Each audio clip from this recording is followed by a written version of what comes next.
근대 올림픽 창시자는 구베르탱입니다. 1912년에 이제 이 근대 5종 경기라고 해서 달리기, 수영, 창 던지기, 또 장애물 넘기, 사격 이 5가지 종목으로 이제 올림픽이 시작되었습니다. 이 올림픽이 시작된 배경에는 이제 이 프랑스에 기마 장교가 있었는데 그 장교가 전쟁터에 나갔습니다. 적군이 던진 창에 맞아서 찔려서 이제 그 목숨이 위태한 상황 속에 있었지만 끝까지 마지막까지 싸워서 전쟁을 승리로 이끌고 이제 성전고를 알리면서 돌아왔습니다. 그 모습 가운데에서 이제 이 군인에게 있어서 꼭 필요한 것이 5가지다라고 해서 이제 이 5가지 종목으로 이제 채택되어지고 올림픽이 시작되어진 것입니다. 구베르탱은 이제 이 올림픽을 시작하면서 이런 이야기를 했습니다. 우리의 인생이 마치 장애물 경기와 같다. 장애물을 통과해야, 우리 인생 앞에 있는 이 장애물을 통과해야 우리도 인생에서 승리할 수 있다라고 이렇게 이야기했습니다. 여러분, 우리 인생이 그렇습니다. 우리 인생 앞에는 수없는 장애물들이 있지 않습니까? 장애물을 넘으면, 이 장애물을 넘으면 또 다른 장애물이 또 다가옵니다. 이 모든 장애물을 극복해야만, 마지막에 오는 장애물은 제가 볼 때는 이제 죽음이라는 장애물입니다. 그 장애물까지 극복해야만 바로 우리는 인생에서 승리할 수 있다라는 겁니다. 그러나 이러한 장애물들은 특별한 사람에게만 있지 않습니다. 모든 인생에게, 모든 사람에게 다가오는 것 아니겠습니까? 어떤 장애물은 예상되는 장애물도 있습니다. 또 어떤 장애물은 예상치 못한 일이 있을 수도 있고요. 어떤 장애물은 쉽게 이제 그 장애물을 넘을 수 있는 것도 있습니다. 그렇지만 어떤 것은 너무나 갑작스럽게 집체만한, 그러한 우리를 삼킬 만한 그런 장애물이 우리를 덮쳐올 때가 있습니다.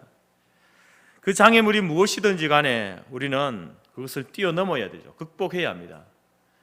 그래야만 우리가 우리의 인생의 다음 단계, 다음 발걸음을 걸을 수 있기 때문에 그렇습니다.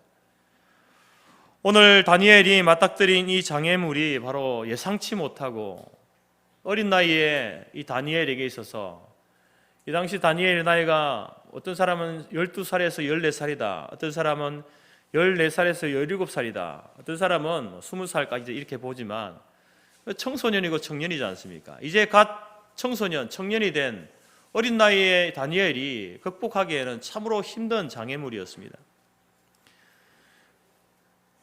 자기 조국이 바벨론과의 전쟁에서 패배했습니다. 또 그것으로 끝난 것이 아니라 왕족과 귀족들의 자녀들이 바벨론으로 포로로 잡혀왔습니다. 그 포로 속에 자기가 속해 있는 것 아니겠습니까? 굉장히 굴욕적이고 또한 절망적인 장애물이 지금 다니엘 앞에 놓여져 있습니다. 결과적으로 보게 되면 다니엘은 이 모든 장애물들을 다 뛰어넘고 그 인생에서 승리하게 되어집니다. 다니엘은 어떻게 해서 그 자신 앞에 놓여진 그 엄청난 장애물을 뛰어넘을 수 있었을까? 어떻게 그 장애물을 뛰어넘고 성공하는 인생을 살 수 있었을까? 오늘 설교 제목이 이야기하는 것처럼 그것은 바로 믿음이다 라고 이렇게 말씀드립니다. 그러면 도대체 다니엘은 어떤 믿음을 가졌기에 그 어린 나이에 자기 앞에 닥친 그 장애물을 그렇게 뛰어넘을 수 있었을까? 오늘 이 시대를 살아가는 우리 모든 성도들에게, 모든 인생들에게도 이 장애물이 있을 텐데, 우리가 이 장애물을 뛰어넘으려면, 극복하려면, 그리고 성공적인 인생을 살려면 우리에게 요구되는 믿음은 어떤 믿음일까 하는 주제로 함께 말씀을 나누고자 합니다. 첫 번째, 우리가 사는 세상은 보이지 않는 손, 하나님의 손에 이끌려가고 있다라는 이 믿음이 우리에게 필요합니다. 다른 말로 여러분, 하나님의 섭리에 대한 믿음이 필요하다라는 겁니다. 본문 1장 2절, 우리가 읽지는 않았지만 1장 2절 말씀 보게 되면 주께서 유다 왕 요야김과 하나님의 전 기구 얼마를 바벨론 느부갓네살 왕의 손에 넘기셨다, 이렇게 말씀합니다. 지금 이스라엘이 바벨론 전쟁에서 패배한 거, 그리고 1차로 이들이 포로로 잡혀왔는데 자기들뿐만 아니라 성전의 기구들까지도 이렇게 빼앗겨서 잡혀왔다는 거예요. 근데 그것을 누가 했느냐? 주께서 넘기셨다, 이렇게 이야기합니다. 여러분, 이 일은 하나님께서 이 일을 이스라엘이 전쟁에 패배하는 것과 바벨론으로 포로로 잡혀가는 것, 이스라엘 백성들이 당한 이 인생의 장애물, 이 엄청난 장애물을 하나님께서 허용하셨다라는 겁니다. 물론 이 일의 원인 제공은 이스라엘 백성들이죠. 하나님 앞에 그들이 얼마나 수없이 불순종하고 교만한 죄로, 우상숭배의 죄로 하나님 앞에 죄를 범했습니까? 그 일들에 대한 하나님의 징계였죠. 그러나 하나님께서는 이 모든 일들에 대해서 이미 말씀하셨습니다. 이미 예견하고 계셨습니다. 신명기 28장 25절 말씀에 여호와께서 내 적군 앞에서 너를 패하게 하시리니 내가 그들을 치러 한 길로 나아가서 그들 앞에서 7길로 도망할 것이며 네가 또 땅의 모든 나라 중에 흩어질 것이다. 물론 일반적으로 하나님께서 이스라엘 백성들을 향해서 네가 하나님 말씀을 지키지 않고 말씀을 벗어나서 살게 되면 네 적들이 너를 대적할 것이고 또 네가 이제 적을 치러 나가서 한 길로 가서 7길로 도망하게 되어지고 네가 이 땅에서 흩어짐을 당할 것이다 라고 하는 일반적인 하나님의 말씀이지만 이 말씀이 바로 이 바벨론과 이스라엘과 전쟁을 통해서 실제적으로 그렇게 되어졌다라는 겁니다. 여러분, 오늘 다니엘이 겪고 있는 이 비참함과 고난과 여러 가지 시험들, 이 모든 일들과 그리고 오늘날 우리가 겪고 있는 경제적이고 정치적인 그 어려움들, 혼란스러움들, 이 모든 일들은요 다 하나님께서 허용하신 일들입니다. 우리가 겪고 있는 일들 가운데는 우리가 그토록 원했던 좋은 일들, 소위 좋은 일들, 일어나면 날수록 더 좋은 일도 있지만 또 그렇지 않은 일들도 있지 않습니까? 전혀 일어나지 말았어야 할 일들이 일어나고 있고 우리가 원하지 않는 일들이 일어나고 있지 않습니까? 그 모든 일들까지도 하나님께서는 허용하고 계신다는 거죠. 그렇다고 해서 여러분, 하나님이 허용하셨다고 해서 그 모든 책임이 그러면 하나님께 있느냐? 하나님이 모든 것을 계획하시고 모든 것을 주도해 가시고 모든 것을 이렇게 이끌어 가도록 그렇게 하셨냐? 우리의 어떤 의지나 우리의 선택, 우리의 결정은 아무런 상관없이 그렇게 이끌어 갔느냐? 그게 아닙니다. 허용하셨다는 말은요, 우리가 선택하고 결정하는 그 모든 일들에 대해서 하나님께서 허락하신 것입니다. 우리가 의를 선택하는 그것을 하나님이 허용하시는 것입니다. 그래서 그 의를 선택함으로 말미암아 하나님께서 그것을 통해서 우리에게는 상을 주시는 것이고 우리가 악한 일을 선택하고 결정하고 나아갈 때도 하나님께서 그것을 원천적으로 막지 않으시는 겁니다. 우리의 의지를 존중해 주시는 거죠. 그렇지만 그 선택에 대한 책임을 누가 지는 겁니까? 인생들이 지는 것이죠. 하나님 앞에 범죄하고 하나님 앞에 불순종하고 우상숭배하는 그것, 하나님께서는 충분히 처음부터 못하도록 막을 수 있지만 그렇게 하지 않았다는 거죠. 왜? 그렇게 하면 우리의 하나님이 주신 자유의지가 손상되어지기 때문에 하나님 그렇게 하지 않으시는 겁니다. 내버려 두시는 것이죠. 그렇지만 그 일에 대한 책임을 하나님께서 물으시는 겁니다. 그런 의미로 여러분, 하나님께서 우리의 인생의 이 모든 일들을 허용하셨다라고 이렇게 말한다라는 겁니다. 여러분, 다니엘을 보게 되면 다니엘은 자기가 잘못해서 그런 게 아닙니다. 어떤 면에서 보면 그들의 부모님, 그 할아버지 때 그 조상들의 범죄함으로 지금 이 어려움을, 장애물을 겪고 있는 것 아니겠습니까?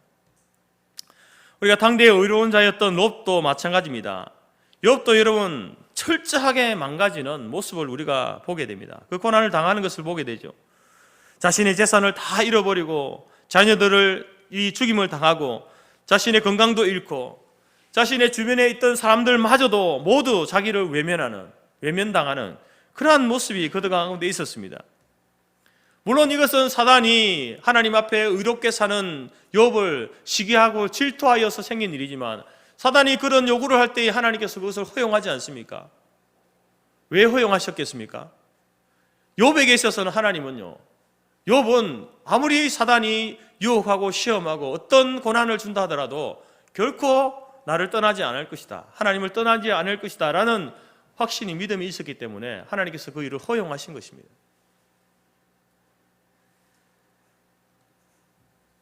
오늘 다니엘서도 다니엘에게 일어난 모든 일들, 되어진 모든 일들, 그것을 하나님께서 허용하셨고 하나님이 모르시는 일이 없다라고 이렇게 선언하면서 시작되고 있습니다. 욥도 이 사실을 알고 있었습니다. 그래서 자신에게 일어난 그 모든 일들을 바라보면서 그는 이렇게 말합니다. 하나님이 자신을 단련하신 후에 내가 정금같이 나오리라. 하나님께서 지금 나를 단련하고 계신다. 하나님께서 지금 내가 겪고 있는 이 어려움들, 이 고난, 이 모든 장애물에 대해서 하나님이 알고 계신다. 그리고 이 고난이 지나고 이 장애물을 넘어서면 내가 정금같이 나오게 되리라 확신하고 있는 것을 보게 됩니다. 오늘 우리가 기억해야 될 사실도 바로 이것입니다. 하나님께서 모든 일들에 하나님이 개입하고 계신다. 알고 계신다. 하나님께서 허용하신 일들이 우리의 인생 가운데 일어나고 있다. 그리고 그 모든 일들이 합력하여서 나중에 선을 이루게 하신다라는 이 말씀을 우리가 기억해야 될 줄로 믿습니다. 의사가 환자를 진찰할 때에 이제 그 진찰을 하고 나서 적절한 처방을 내리고 이제 처방전을 내리지 않습니까? 그러면 이제 그 처방전을 가지고 약국에 가서 요즘은 이제 약을 이렇게 사갑니다. 그러면 약사들이 그 처방전에 기록되어진 대로 그 약들을 조제해서 이렇게 환자에게 주지 않습니까? 근데 어떤 약들은 보게 되면 그 약들 가운데에 그 약을 따로따로 사용했을 때 우리 몸에 독이 되거나 해로운 것들도 있습니다. 그런데 이제 의사의 그 처방에 따라서 서로 이렇게 조제되어진 약들은 서로 섞여서 결과적으로 이 환자에게 좋은 효과를 가져오게 되는 것입니다. 윌리엄 버클레이 목사님은 이러한 내용을 이렇게 설명합니다. 하나님은 당신이 사랑하시는 자들을 위해서 모든 것을 선하게 혼합하심을 안다.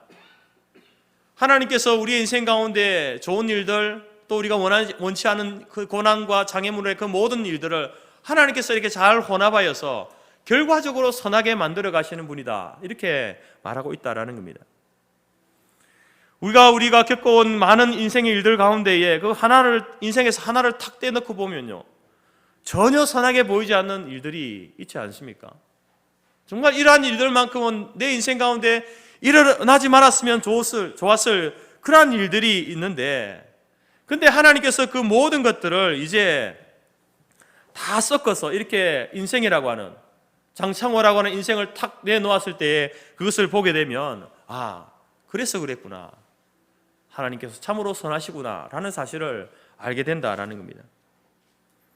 화가가 그림을 그릴 때에 일반 사람들이 볼 때는 전혀 어울리지 않는 어떤 색을 이리저리 섞어서 그림을 그립니다.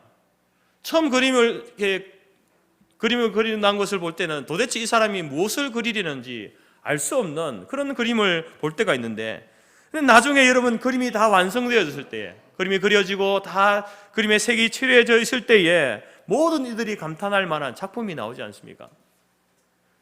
그처럼 여러분, 우리의 인생 가운데 지금 도무지 앞을 볼 수 없는 장애물이 놓여 있을 수 있습니다.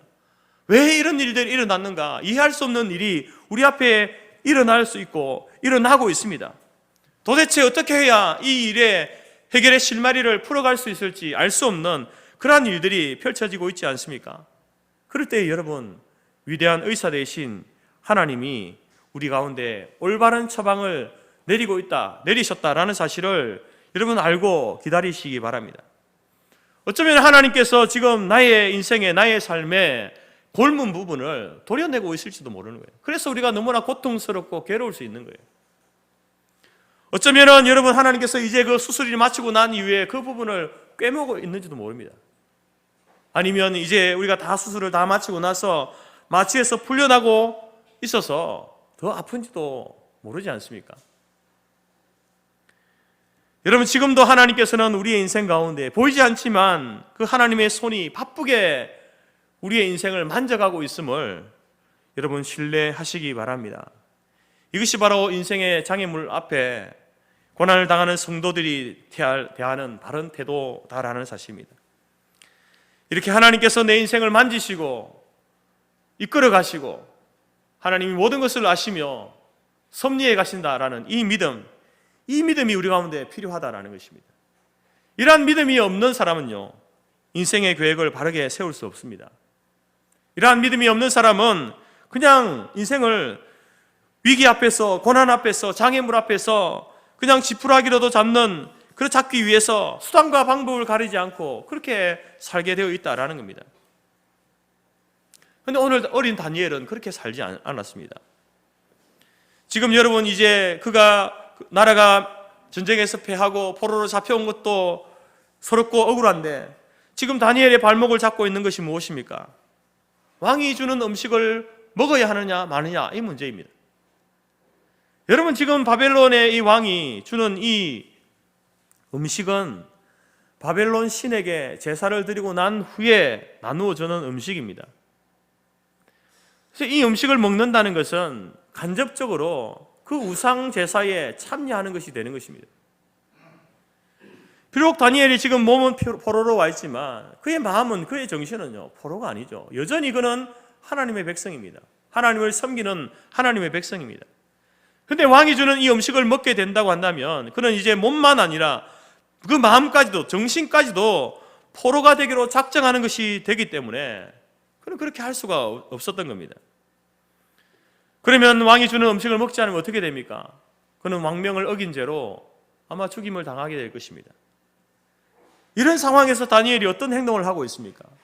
전혀 앞이 보이지 않지 않습니까? 그렇다고 해서 아무렇게나 행동하지 않습니다. 아무거나 먹지 않습니다. 그는 수단과 방법을 가리지 않고 일단 살고 보자는 식의 행동을 하지 않습니다. 그런 생각을 하지 않습니다. 그는 죽을지언정 그가 지금까지 지켜왔던 그 믿음, 하나님이 보고 계신다, 하나님이 함께하고 계신다, 하나님이 섭리하고 계신다, 그 믿음을 끝까지 지키고 있다라는 것입니다. 왜 하나님이 이처럼 그 하나님을 믿고 또 하나님이 허용하신다라고 하는 이 믿음을 가지고 있는 사람, 그 사람은 그 믿음을 가지고 여러분 하나님 앞에 나아갈 때에 오늘 두 번째로 다니엘은 하나님의 뜻대로 살겠다라는 믿음을 보여주고 있습니다. 하나님이 섭리에 대한 믿음이 없으면요, 하나님의 뜻대로 살겠다는 믿음으로 나아갈 수 없어요. 그 다음 단계로 나아갈 수 없습니다. 섭리적 믿음이 없는데 하나님의 뜻을 왜 찾겠습니까? 그냥 되는 대로 살아가는 거죠. 그때 위기를 모면하면서 살아가는 것입니다.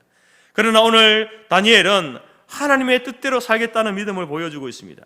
오늘 그것을 이제 성경은 다니엘이 뜻을 정했다 이렇게 표현합니다. 다니엘 앞에 놓여진 장애물, 그 장애물 앞에 뜻을 정합니다. 뜻을 정하니까 사물이 다르게 보이게 시작하는 겁니다. 시각이 달라진 겁니다. 여러분, 만약에 다니엘이 무작정 왕이 주는 음식, 포도주 내가 먹지 않겠습니다 라고 무작정 그렇게 했다고 한다면 이것은요, 왕을 향한 항명이죠. 다니엘과 왕과의 전쟁입니다. 이 전쟁은 여러분 불보듯 뻔한 것 아닙니까? 결과는 다니엘이 죽임을 당함으로 끝나는 겁니다. 그런데 뜻을 정한 다니엘에게 이 상황이 영적인 눈이 열려진 거죠. 영적인 상황으로 보여지는 겁니다. 왕이 주는 음식은 단순히 먹고 마시는 그러한 것이 아니라는 거죠. 8절의 말씀에 뭐라고 이야기합니까? 이것을 먹고 마시는 것은 자기를 더럽히는 그 무엇이다. 자기의 몸을 더럽히는, 자기의 믿음과 신앙을 더럽히는 그 무엇이다라고 보는 것이죠. 그래서 여러분, 이 싸움은 다니엘과 왕과의 싸움이 아니라 하나님과 그 바벨론 왕과의 싸움, 하나님과 이방 신과의 싸움이다라고 이렇게 고백하고 있는 겁니다. 여러분, 오늘 우리나라가 겪고 있는 경제적이고 정치적인 어려움, 외교적인 어려움, 또 개인이 가지고 있는 질병이나 또 풀려지지 않은 문제, 막막한 미래, 이러한 모든 문제들, 이 문제들을 바라볼 때에 단지 여러분 보여지는 객관적인 사실만 아니라 그 속에 이면에 들어있는 영적인 상황을 볼 수 있어야 하는 것입니다. 단지 상황만 바라보고 객관적인 사실만 바라보고 그것을 그 위기를 모면하기 위해서 그저 그렇게 아무 행동이나 행하고 아무 것이나 먹고 살아가는 것이 아니라 영적인 상황으로 하나님께서 이 모든 일에 간섭하고 계시고 이것을 통해서 하나님께서 우리가 어떤 선택을 하고 어떤 결정을 하기를 원하시는지 보고 계신다라고 믿고 있으면요, 아무렇게나 할 수 없습니다. 다니엘은 그 믿음을 가지고 있었기 때문에 하나님 앞에 뜻을 정한 겁니다. 그래서 우리도 우리의 살아가는 인생 앞에 뜻을 정하는 믿음이 필요하다라는 것입니다. 이렇게 어려우니까 이것저것 가리지 말고 돈 벌 수 있는 일이라면 아무 것이나 하자. 지푸라기라도 잡는 심정으로 아무 것이나 먹고 아무렇게 말하고 아무렇게나 행동하자. 여러분, 뜻을 정하지 않으면, 하나님 앞에 뜻을 정하지 않으면 이렇게 살게 되어 있습니다. 그러나 그 결과는요, 제 살을 깎아먹는 것이죠. 오늘 우리에게도 다니엘처럼 하나님 앞에 뜻을 정하는, 하나님의 방법대로 살겠다라고 하는 그러한 믿음이 필요하다라는 겁니다. 이 믿음이 있을 때에 결과적으로 우리를 살리고 우리를 성공적인 인생으로 이끌어가게 된다라는 겁니다. 사람이 보통 어떤 결단을 내릴 때는요, 세 가지 동기가 있습니다. 세 가지 동기가. 첫 번째 동기는요, 본능적인 동기입니다. 본능에 따라서 살아남기 위해서 결정하는 겁니다. 살아남기 위해서 어떤 선택을 하는 것이죠. 보는 대로, 느끼는 대로 결정하고 행동해 버리는 것이죠. 이런 것들은 동물도 본능적으로 살지 않습니까? 동물적인 그런 모습이죠. 두 번째로는 이성적인 동기입니다. 본능적으로 충동이 있습니다. 그렇지만 그 본능에 따르지 않고 한 번 더 생각하는 겁니다. 무엇이 선한가? 과연 내가 하려고 하는 일이 선한 일인가? 옳은 일인가? 도덕성을 물어보는 겁니다. 도덕성에 따라서, 이성적인 판단에 따라서 결단을 하는 것이죠. 여러분, 하나님께서는 사람에게 이성을 주셨기 때문에 이 이성을 무시하면 안 됩니다. 이성적인 판단을 가지고 살아가야 되죠. 만약에 이성적인 판단을 무시하게 되면요, 인생은 참으로 비참해질 것입니다. 세 번째 동기는요, 신앙적인 동기입니다. 바로 이것이 오늘 믿음의 성도들이 어떤 일을 결단하고 판단하고 뜻을 정할 때에 세워야 할 중요한 동기입니다. 신앙적인 동기. 하나님이 살아계시며 하나님의 능력이 나와 함께 하시고 하나님이 역사 가운데 섭리하시며 하나님께서 내 편이 되신다라는 그 생각을 가지고 하나님의 뜻을 앞세우고 결단하는 것이 필요하다는 겁니다. 물론 그러한 이 신앙적 동기를 세움에 있어서 잠시 내 마음에 납득이 가지 않는 그 하나님의 뜻을 따라야 할 때가 있습니다. 그럴 때일지라도 하나님이 기뻐하시는 일이면 그것을 따라가는 거예요. 나의 이성적인 판단으로 볼 때에 무엇이 더 이익인가, 무엇이 더 손해인가 판단할 때에 이것이 더 이익이지만, 그러나 하나님의 신앙적 동기를 볼 때에 손해보는 것이 하나님이 더 기뻐하시는 일이라고 한다면 그 이성적인 어떤 동기를 내려놓고 신앙적인 동기를 가지고 그것을 결정하고 선택하고 하는 것이 바로 여러분 필요하다라는 것입니다. 주님의 뜻이기 때문에 주의 뜻대로 하겠습니다 라고 하는 그런 결단. 혹시 그것이 나에게 어떤 고난이 올 수도 있고 손해가 올 수도 있습니다. 그럼에도 불구하고 하나님이 원하시는 뜻이 분명하기 때문에 주의 뜻을 따르겠습니다 라고 하는 이러한 신앙적인 동기에 따라서 여러분 결단하는 것이 가장 하나님 보시기에 합당한 결정이고 선택이 된다라는 것입니다.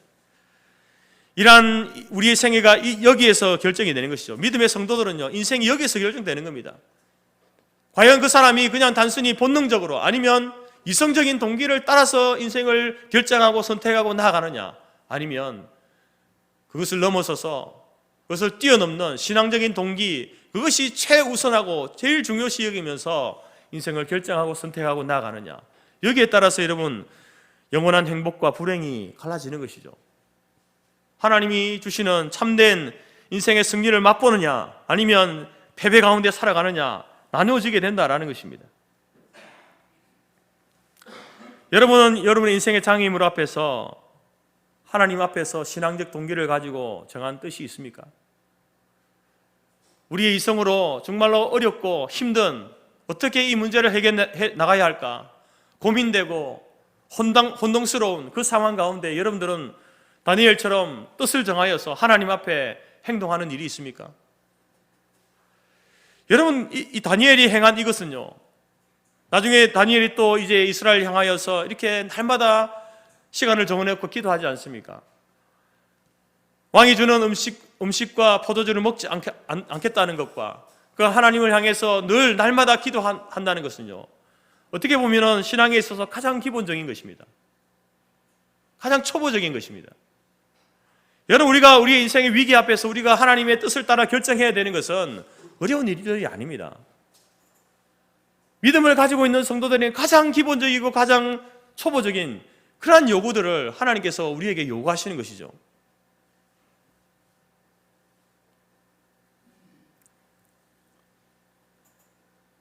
매일 말씀을 묵상하고 기도하고 주의를 성수하고 하나님 앞에 자신의 삶을 드리고 인생을 드리면서 살아가는 것. 여러분, 이것은 믿음의 성도들은요, 늘상 하고 있는 것입니다.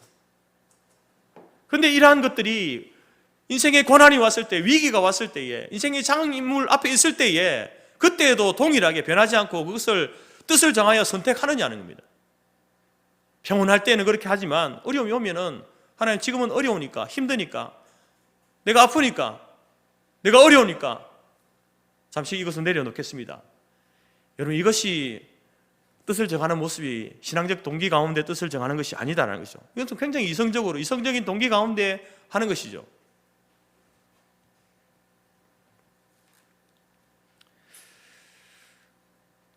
인도의 캘커타의 마더 테레사, 여러분 잘 아시죠? 저는 이분의 그 신앙을 전적으로 동의하지는 않습니다. 그러나 그 삶의 내용 가운데에 참 우리 성도들이 참으로 본받아야 할 만한 그러한 모습들이 있음을 저는 인정합니다. 1946년 세계 2차 세대전이 끝나고 난 이후에 그가 하나님께 받은 꿈이 있었습니다.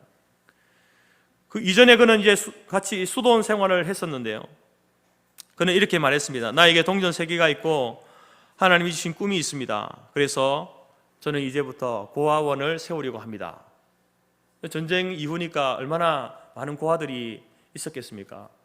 그들을 위해서 자기는 수도원에서 그렇게 그냥 단순히 그런 어떤 생활을 하는 것이 아니라 이제 고아원을 세워서 그 아이들을 돌보는 일을 하겠다라고 이렇게 결정을 한 것이죠. 그러자 사람들이 이야기합니다. 아니, 동전 3개 가지고, 요즘 말로 하면 100원짜리 동전 3개 가지고 도대체 무엇을 할 수 있다는 말이냐, 고아원을 어떻게 세운단 말이냐, 사람들이 비웃고 무시해 버렸습니다. 그러나 그녀는 담대하게 말했습니다. 하나님께서 함께 하심으로 이 동전 3개라도 할 수 있습니다. 그래서 드디어 그는 그 꿈을 위하여서 1948년에 수도원을 떠나기로 결심했습니다. 그는 떠나는 그날에 이렇게 기도했습니다. 주여, 이 밤에 어디서 자야 하며 내일 아침 어디서 먹어야 하며 이 옷이 헤어지면 무엇을 입어야 할지 나는 모릅니다. 오직 주만 따라가오니 제 일생을 책임져 주옵소서. 그러면서 수도원을 나섰습니다. 그리고 나서 30년이 지나는 동안 그는 세계 100여 군데 이상 고아원을 짓고 빈민촌의 성녀로서 살다가 여러분 노벨 평화상까지 받지 않았습니까? 여러분, 우리가 믿음의 삶을 산다고 하는 성도들은요, 우리의 인생에서도 이러한 삶의 원칙이 필요한 것입니다. 우리가 사업을 하게 되면 사업에 대한 큰 원칙, 작은 원칙, 시간 활용을 어떻게 하고 돈을 어떻게 벌고 어떻게 사용하며 앞으로의 계획과 큰 그림, 작은 그림을 다 그리면서 사업하지 않습니까? 일반적으로 사람들도 그렇게 합니다. 믿지 않는 사람들도. 그렇다고 한다면 여러분, 우리는 그런 어떤 일반적인 그런 어떤 동기뿐만 아니라 우리는 신앙적 동기를 가지고 성경적 가치관과 믿음을 가지고 여러분, 우리가 믿음의 방식으로 인생의 계획들을 설계하고 세우고 나가야 되지 않겠습니까? 단순히 우리가 사람들처럼 본능적인 동기나 이성적인 동기로만 한다고 한다면 물론 세상에서 그렇게 해도 여러분 성공할 수 있습니다. 세상이 말하는 성공을 얻을 수 있습니다. 그러나 여러분 그것만 가지고는요, 신앙적인 동기가 없이는 결코 하나님 앞에서 성공한 인생을 살 수 없다라는 것입니다. 모든 사람들이 성공했다라고 말해도 그 신앙적인 동기가 없이 갈 때에 하나님 앞에서 하나님께서 그 인생을 향해서 너는 실패했다라고 분명히 말하실 겁니다. 여러분, 세상에서 실패하는 사람들이 돈이 없어서 실패하는 것이 아니죠.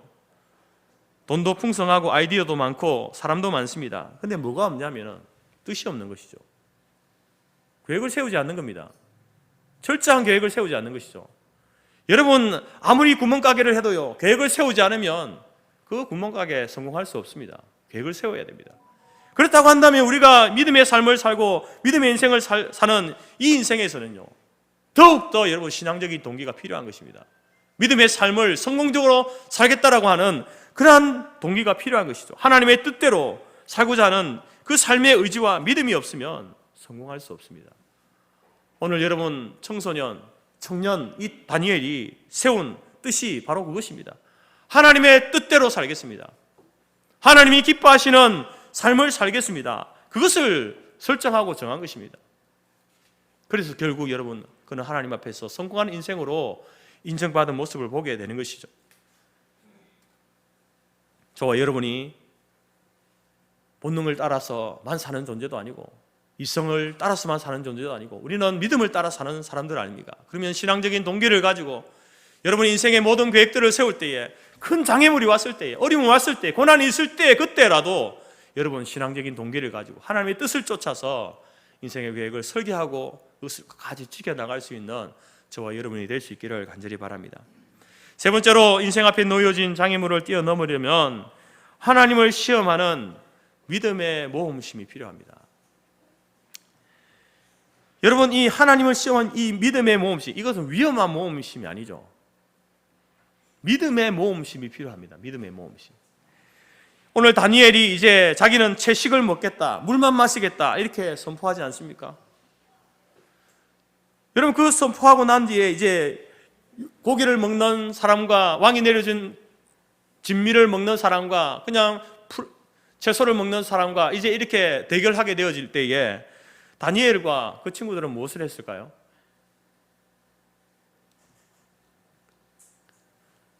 그가 할 수 있는 일이 무엇이었습니까? 제가 볼 때는 채소 먹는 일입니다. 끼니마다 채소를 열심히 먹는 것이죠.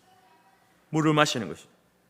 그리고 자신의 건강을 위해서 운동을 하든지 관리를 했을 겁니다. 그리고 한 것이 이제 하나님 앞에 모든 것을 맡기고 기도하는 일. 채소를 먹겠습니다. 네, 물을 마시겠습니다. 그래서 채소 먹고 물을 마시는 것, 그게 다니엘이 할 수 있는 최선이었고요. 그리고 나서 할 수 있는 것이 바로 하나님 앞에 기도하는 것이죠. 모든 것을 맡기는 것이죠. 여러분, 이것이 바로 하나님께 모든 것을 맡기는 전적 의지입니다. 자기가 할 수 있는 것에 최선을 다하되 하나님께서 어떻게 이끌어 가시든지 순종하겠습니다 라고 하는 이것이 전적 의지입니다. 하나님을 전적으로 의지한다고 해서 아무것도 안 하고 있는 게 전적인 의지가 아니고요. 자기가 결단했잖아요. 뜻을 정하여서 왕이 주는 우상에 섬겼던 그 고기와 포도주를 먹지 않겠습니다. 채소를 먹겠습니다. 물을 먹겠습니다. 한번 테스트 해보세요. 그러면 여러분 채소를 열심히 먹어야죠. 물을 마셔야 됩니다. 운동을 하고요. 그리고 하나님께 맡기는 기도를 드려야 돼요. 그게 여러분 전적 의지입니다. 이렇게 할 때에 하나님께서 책임져 주실 줄 믿고 맡기는 거, 그게 전적 의지 아니겠습니까?